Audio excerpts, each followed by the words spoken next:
mungkin di daerah yang lain tidak mengalami yang namanya konflik, ya kan? Kemudian orang lain tidak merasakan bagaimana tsunami pada 2004, dan kemudian orang lain secara sosial budayanya mereka tidak menerapkan syariat Islam. Dan itu beberapa kali kami searching bahwa ternyata memang di kampus yang lain fenomena itu tidak ada, artinya tidak ditemukan, dan itu menjadi keunikan dari kita.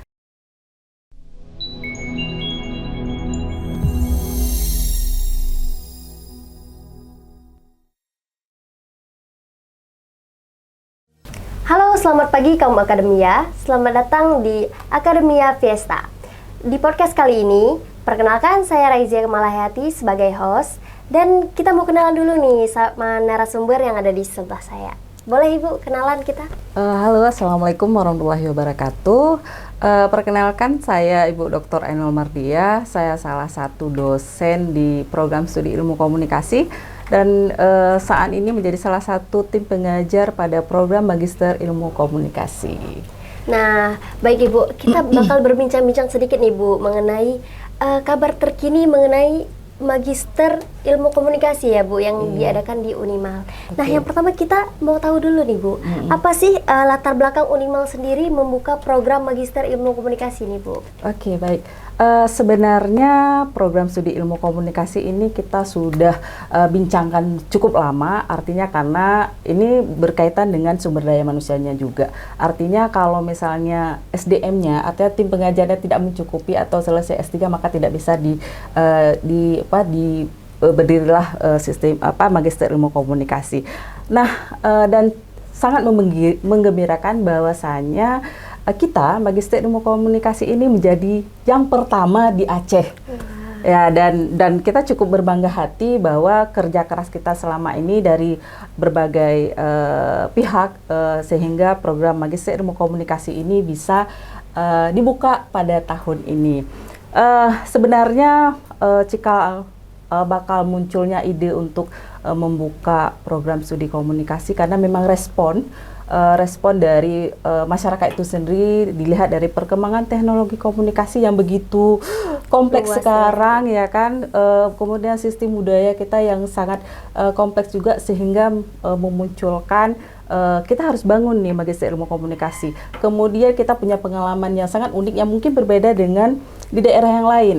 Kita sudah pernah menghadapi konflik yang 32 tahun ya kan, sehingga membuat apa yang bisa kita lakukan. Kemudian bencana tsunami yang 2004 yang memunculkan kolaborasi dari berbagai sektor, dari berbagai pihak, dan yang paling penting adalah bagaimana implementasi dari syariat Islam itu sendiri, sehingga membutuhkan ahli-ahli komunikasi yang memang adaptif terhadap isu-isu yang tersebut gitu. Benar banget Bu, kalau soal itu saya setuju banget Bu, sebagai orang Aceh juga nih ya Bu, karena kan di Aceh itu kita pasti melalui banyak banget konflik ya Bu, dari dulu hingga saat ini. Nah, kira-kira nih Bu, menurut Ibu sendiri, apa sih tantangan terbesar yang perlu kita hadapi sehingga ilmu komunikasi itu menjadi salah satu prodi yang penting nih Bu untuk kita pelajari? Ya, memang kalau kita lihat saat ini teknologi komunikasi ada plus minusnya ya. Kita lihat bagaimana disrupsi dari digital sekarang ini yang memunculkan polarisasi, hoax di mana-mana, sehingga membutuhkan orang-orang yang memang kompeten di situ, ahli-ahli komunikasi. Nah, dasar-dasar itulah yang kemudian membuat kita para akademisi ini, kita harus melakukan sesuatu ini, ya seperti itu. Oke. Nah, untuk visi misi sendiri nih Bu, pastinya setiap prodi atau kampus punya visi misi tersendiri ya Bu untuk membuka suatu program ya Bu.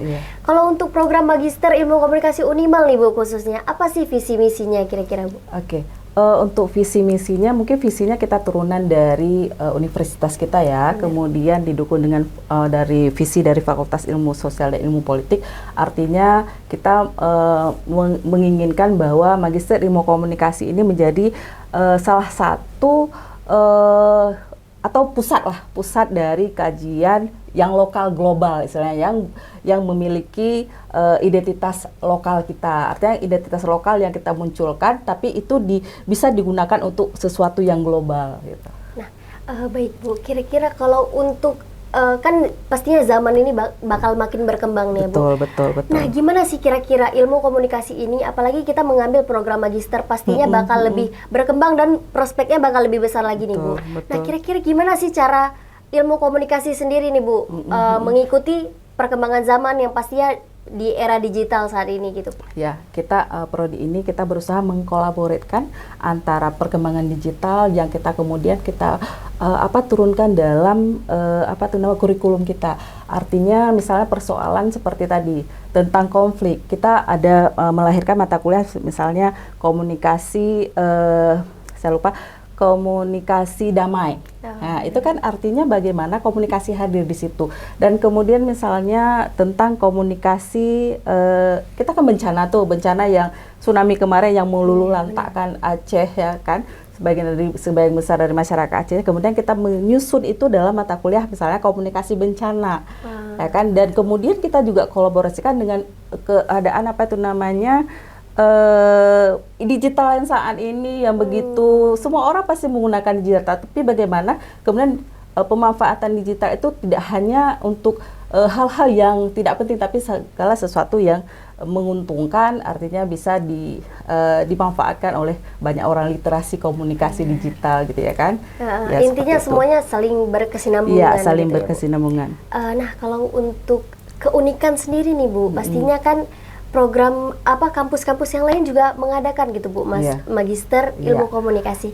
Nah, kami pengen tahu nih, Bu, apa sih kira-kira keunggulan Unimal atau hal yang berbeda dari program magister ilmu komunikasi di Unimal dengan kampus lain gitu? Iya, itu tadi yang saya sebutkan.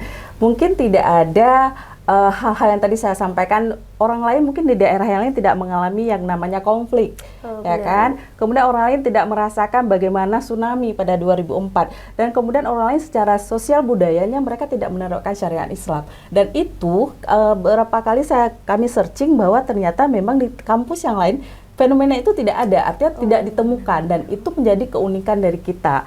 Sehingga beberapa mata kuliah tadi seperti saya sampaikan tadi ada komunikasi bencana gitu kan, bagaimana kemudian komunikasi hadir di situ, bagaimana kolaborasi yang diciptakan oleh berbagai pihak pada saat itu.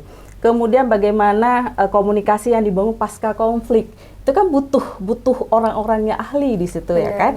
Kemudian bagaimana implementasi syariat Islam yang merupakan ciri khas budaya masyarakat Aceh yang kemudian kita internalisasikan dalam komunikasi itu sendiri. Benar, Bu. Dari segala sejarah yang kita lalui pastinya membuat magister ilmu komunikasi di Unimal, pastinya guru-guru yang mengajar pasti lebih melalui banyak sejarah yang ada, yang itu membuat magister di ilmu komunikasi di Unimal pastinya lebih unik yang tidak ada di kampus lainnya. Betul. Nah, kalau untuk pembelajaran akademiknya nih, Bu, apa kira-kira riset atau terjun langsung ke lapangan yang dilakukan jika kita menempuh magister ilmu komunikasi di Unimal nih, Bu? Ya, pastinya tidak hanya mereka merasakan artinya akademiknya ya kan, tetapi mereka juga melakukan riset dan semacam artinya tidak hanya kepada mereka di kampus atau di dalam kelas, tapi mereka laboratorium komunikasi itu sangat luas sekali. Kondisi sosial masyarakat kita menjadi laboratorium komunikasi. Artinya mereka tidak hanya datang duduk di kelas, tapi mereka juga melakukan riset dan kemudian itu bisa menjadi solusi bagi masyarakat secara umum gitu. Oke, baik, Bu. Kalau kira-kira untuk target, pastinya setiap program memiliki target masing-masing ya, Bu. Ya, betul. Untuk program magister ilmu komunikasi sendiri nih, Bu, kira-kira siapa sih yang ditargetkan nih, Bu? Nah, kalau yang target ini karena kita berbicara komunikasi, targetnya tidak hanya para akademisi, artinya dosen, itu kan tidak hanya itu, tetapi kita juga misalnya targetnya politisi. Politisi kan butuh komunikasi, artinya misalnya komunikasi politik, mereka butuh. Kemudian lembaga pemerintahan, kemudian lembaga swasta, pihak media. Artinya kehadiran magister ilmu komunikasi itu bisa menjadi bermanfaat bagi tidak hanya para akademisi seperti kita adik-adik semuanya, tetapi juga bagi orang secara umum gitu. Politisi, pihak pemerintah, pihak swasta, NGO, LSM gitu kan. Targetnya sangat luas sekali. Benar banget, Bu. Karena komunikasi itu adalah hal basic ya, Bu, yang harus semua manusia itu punya sebenarnya. Betul. Nah, kalau untuk karirnya sendiri nih, Bu, pasti kan sebagai mahasiswa yang melanjutkan program studi ilmu komunikasi yang lebih lanjut, pasti kita kan ingin tahu nih Bu, apa kira-kira karir atau prospek kerja ke depannya ketika kita sudah lulus dari program Magister Ilmu Komunikasi. Magister Ilmu Komunikasi ini istilah strata 2 ya kan. Selain mereka bisa jadi dosen, ya kan, mereka juga bisa menjadi misalnya humas, pihak humas. Benar-benar. Kemudian mereka bisa juga menjadi media analyzing, ya kan. Kemudian banyak sih sebenarnya itu ya kan, mereka bisa menjadi konsultan, mereka bisa jadi orang yang apa tuh namanya, yang menjaga perdamaian itu, saya lupa apa tuh namanya. Dan artinya tidak hanya terfokus ketika mereka udah lulus ya mereka jadi dosen gitu, enggak juga gitu kan. Artinya banyak hal yang bisa digunakan ketika mereka sudah lulus dari S2 itu gitu. Benar, karena prospek ilmu komunikasi itu sendiri pasti bakal sangat luas ya Bu. Kalau untuk Magister Ilmu Komunikasi sendiri nih Bu, apakah sudah ada kerjasama di lembaga atau medianya sendiri nih Bu? Ya, kita sudah membangun berkolaborasi dengan media-media lokal yang ada di kita, kemudian dengan media nasional, kemudian juga dengan lembaga-lembaga pemerintahan yang ada di tempat kita ini. Kita sudah membangun itu, dan masyarakat, saya lihat masyarakat responnya sangat bagus sekali dengan kehadiran ini, karena memang seperti yang saya katakan di awal, Magister Ilmu Komunikasi ini pertama di Aceh gitu ya kan, dan di Aceh sendiri tidak ada gitu, artinya peluang untuk pekerjaan mungkin terbuka lebar ketika mereka sudah lulus itu gitu, dan saya berpikir bahwa ini merupakan kesempatan yang sangat bagus bagi para apakah fresh graduate atau para mereka untuk bergabung untuk melanjutkan studinya di Magister Ilmu Komunikasi ini. Berarti program Magister Ilmu Komunikasi sendiri mendapatkan banyak respon yang positif ya Bu, dari masyarakat, lembaga, serta media yang ada. Betul. Nah kalau kita sudah mendapatkan dukungan yang banyak nih Bu, kami pengen tahu sejauh mana sih dukungan dari universitas sendiri nih Bu kepada Magister Prodi Ilmu Komunikasi? Ya, kalau misalnya dukungan awal kita tidak dapatkan dari pihak universitas, saya yakin tidak akan ada ini. Itu artinya kalau saya melihat dukungan dari Universitas Maliko Saleh, dari pimpinannya khususnya mereka sangat membuka ayo kita bangun ini FISIP terutama, ayo kita berdiri, kita buka program Magister Ilmu Komunikasi, dan karena mungkin tahu ya kalau saya lihat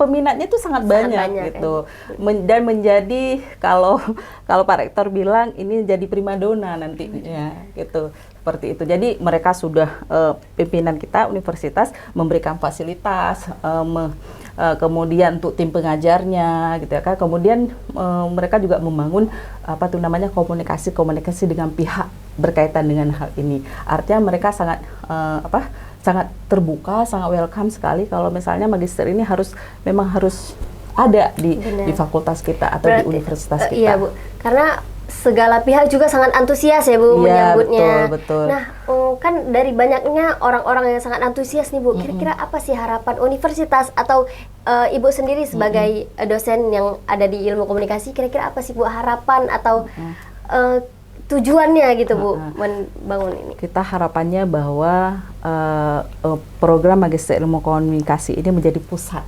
studi tentang komunikasi. Di sini kita akan melahirkan komunikator yang adaptif, yang mampu menciptakan sistem demokratis yang baik lah gitu. Artinya dapat melahirkan ahli-ahli komunikasi yang berkompeten ya, seperti itu.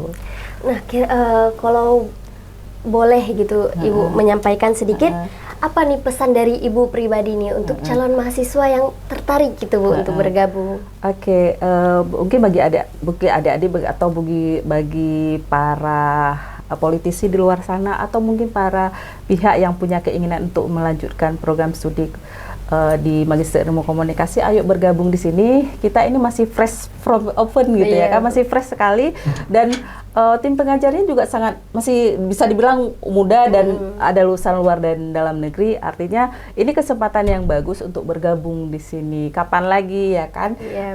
Kalau keluar sana mungkin pembiayaannya juga cukup lebih besar. Lebih besar, harus meninggalkan aktivitas dia, meninggalkan keluarga aja bagi yang sudah menikah gitu. Jadi ambil momen ini. Gitu.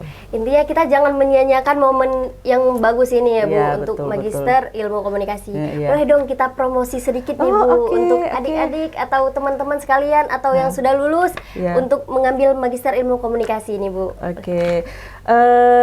Halo adik-adik yang fresh graduate atau alumni atau bapak ibu yang di luar sana yang kalau dibilang experience graduate gitu ya kan, yang sudah bekerja, ayo bergabung di sini.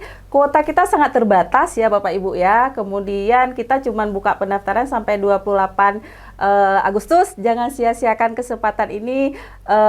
Bisa dibilang siapa cepat dia yang dapat gitu, karena dengan kuota yang terbatas ini, karena ini masih baru, mungkin kita tidak buka kelas banyak gitu ya kan. Jadi ambil momen ini, karena momen ini tidak akan datang dua kali gitu, harus menunggu tahun depan untuk bisa bergabung. Jadi silakan untuk bergabung di sini. Kita sudah membuka sampai dengan tanggal 28 Agustus ini. Silakan dimanfaatkan barangkali itu. Wah, seru banget nih Bu, kita udah berbincang-bincang selangkah lebih dekat nih Bu dari program Magister Ilmu Komunikasi yang terbaru nih Bu. Mungkin itu saja ya Bu, makasih banyak Ibu sudah berhadir di podcast Akademia Fiesta pada hari ini. Sampai jumpa kembali kaum Akademia di podcast kita selanjutnya. Sampai jumpa. Sampai jumpa.